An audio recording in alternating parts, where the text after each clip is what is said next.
Out front now, Mark Krutov, a reporter for Radio Free Europe, Radio Liberty, who has been closely analyzing what's going on the front lines since the start of this war. Mark, I want to play a clip for you from newly mobilized Russian soldiers who are already on the front lines. Listen to this.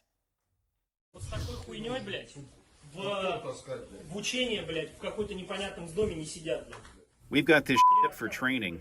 Knows what kind of house we're at. 3 armor-piercing cartridges. We're in Svatov, you guys. Мы в Сватово находимся. Какая область? Luganskая. What region? Luhansk region. We are mobilized. We don't have to be here at all. 11 days from when we were deployed. We left Moscow 11 days ago. How many times did you shoot already? Once.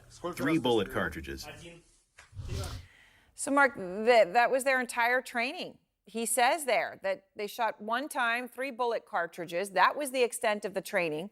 It's worth noting that the town we just heard him mention, Svatov, as you've been saying, is the linchpin in any future Russian effort to secure, to retake Luhansk. So what does it say to you that they would have recruits like this in that town? Yeah, I've seen this video today. Actually, we are trying now to exactly geolocate where it was filmed, because if you take a look at this video, you may note a paper on the wall, and this paper remained from Ukrainian forces which stayed there in the same building back in 2021.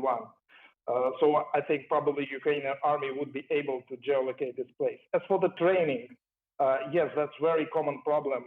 This guy actually was lucky. He was brought to a shooting range and he was able to shoot 3 bullet cartridges. At the same time, we know that a lot of conscripts, a lot of those Russian men mobilized, they are not even given this. They were just taken to their military registration offices. Then they have 1 day in some regional hub, and then they're just being brought to the border and sent to Ukraine. So yes, the lack of training is another problem, and that's what their wives and mothers are most often complaining about. When you see that on social media. And Mark, I mean, what are you hearing about deaths of recruits on the front lines at this point? We have some unconfirmed reports about 100 or even 200 of recruits who already were killed on the front lines, but these reports are still unconfirmed. Yesterday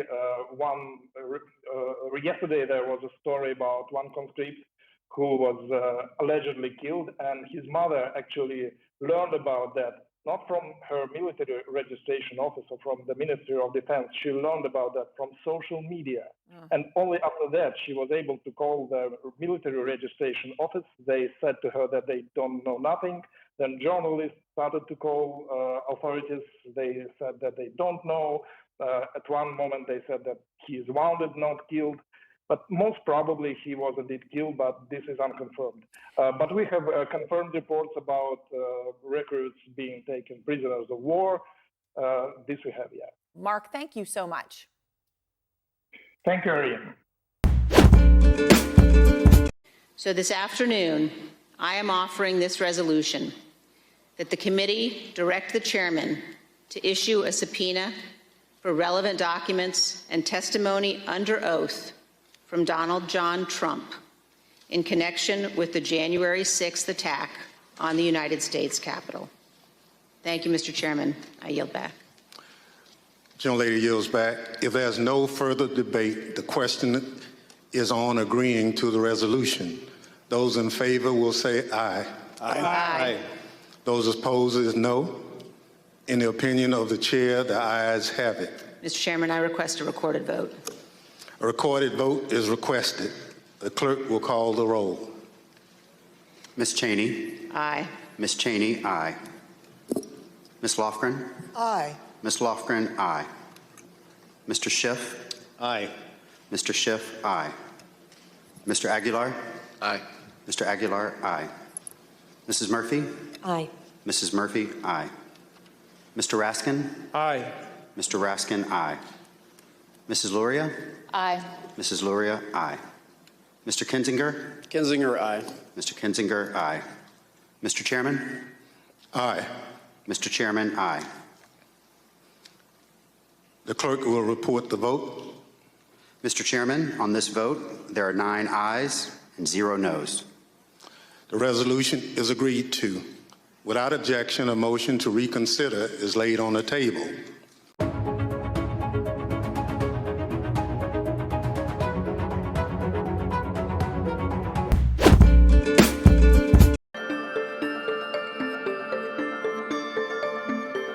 This Hispanic Heritage Month, health experts are pushing diabetes prevention. Deborah Alfarone shows us how healthcare providers are helping one Hispanic community lower their risk. Inside Tyler Heights Elementary School in Annapolis, Maryland, these women are dancing to try to lower their risk of developing diabetes. Latinos are just genetically more likely to get diabetes. You have social determinants of health, which is key. Access to healthy foods, access to being able to go out and exercise. Community health provider Alexa Moran runs this diabetes prevention program for Luminous Health. It's funded by a 2-year grant from the state. She also educates this group about making healthier food choices. Ana Racino says she's learned it's healthier to eat whole grain rice.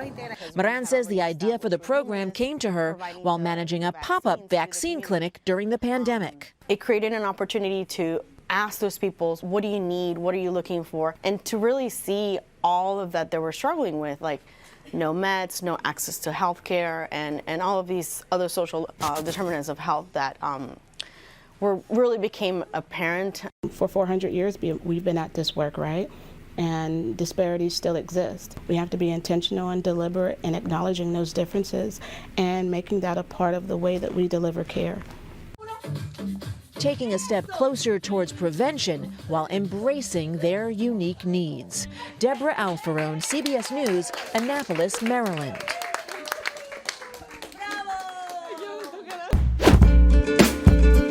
Now, Muslim students in the South Indian state of Karnataka who'd taken their fight to wear a hijab at school to the Supreme Court remain unable to do so after judges delivered a split verdict. After months of deliberating, the country's top court has been unable to come to a decision on whether headscarves should be allowed in the classroom. The existing ban has been upheld, but the issue will now be sent to the country's Chief Justice to be heard again. Our South Asia correspondent Regina Vaidyanathan is in Delhi and has more. This was a highly anticipated verdict. What was essentially a debate in local schools in Karnataka became a national and even international issue, which touched on some of the wider themes that keep popping up in today's India around the right to religious freedom, religious identity, and the debate around whether the Hindu nationalist government here is undermining the rights of India's large Muslim minority. Now, this case was essentially about the rights of young Muslim women in Karnataka at a couple of different schools to be able to wear their hijab in the classroom. Now, they said it was part of their constitutional right and freedom of religious expression, but they were turned away at the gates of their school earlier this year, and that is because the education authority said that they had changed their policies and that there was a strict uniform code that had been brought in, which meant they weren't allowed to wear their headscarves. Now, the education authorities say this was not about religion at all, but the young women argued that it was. And what we saw today was essentially an inconclusive decision from India's Supreme Court. The ban on wearing a headscarf is effectively upheld because some of those appeals were thrown out by the court, but the court wasn't unanimous in its decision, and that is why this case has now been referred to the Chief Justice of India to now take a look at it. But there were huge protests earlier this year. This became a huge talking point. Those images of those girls not being allowed into the schools and the protests that surrounded it became big news here, and so people will be watching this case closely because still we don't know what the outcome is, but for now it means that those young women still can't attend school wearing their headscarves. That's Regina Vaidyanathan reporting there on the situation in the Indian state of Karnataka and the headscarf ban that some of those students face.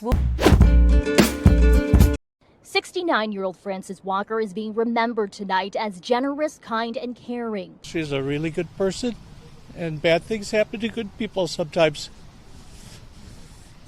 Nobody deserves what happened to her.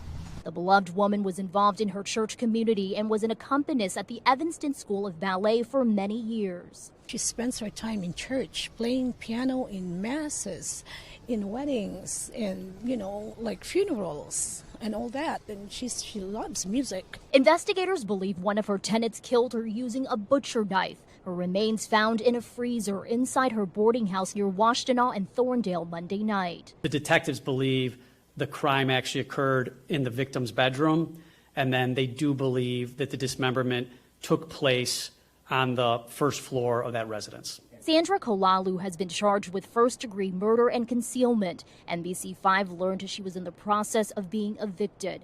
Family believes Walker's dog was also killed. Tenants called police when they couldn't get a hold of Walker for hours and knew something was wrong. Officers showed up that evening to find Kolalu getting into a tow truck that they say she ordered using the victim's credit card. The defendant at that time said that she knew her rights, didn't want to talk to the police, entered the tow truck. The tow truck driver took Kolalu to Foster Beach, where he told investigators she dumped a large bag into a garbage can. Inside, they found bloody rags. Family never imagined Walker's life would end like this. Oh, this is horrible. This is I don't know. It's something that should not happen.